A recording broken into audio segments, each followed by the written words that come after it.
السلام عليكم حبيباتي، نتمنى تكونوا كامل بخير وعلى خير. يلقاكم هذا الفيديو بألف صحة وعافية.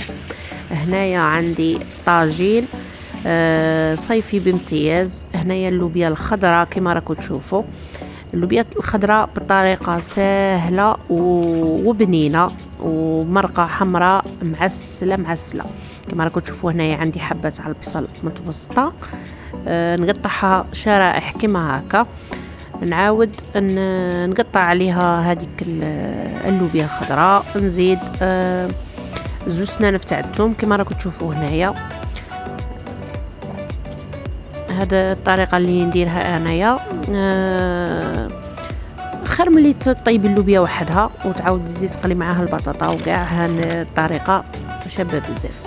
كما راكم تشوفوا هنايا قطعت هذيك اللوبيا الخضراء، وبعد نزيد نربي عليها حبه طماطم ثاني، ما تكونش كبيره ما تكونش صغيره. هذيك الطماطم المصبره هنا درتها من بعد، دوك نعاود نقلعها ندوبها في الماء. كما راكم تشوفوا هنايا زدت قرده تاع الدجاج، نزيد نقي زوج حبات بطاطا يكونوا تانيك متوسطين الحجم كما راكم تشوفوا هنايا. هنايا عندي التوابل، عندي ملح، كركم، زعفران وفلفله كحله وعود قرفه يكون صغير كما راكم تشوفوا. هذا هو التوابل اللي كاينين في هذه الوصفه.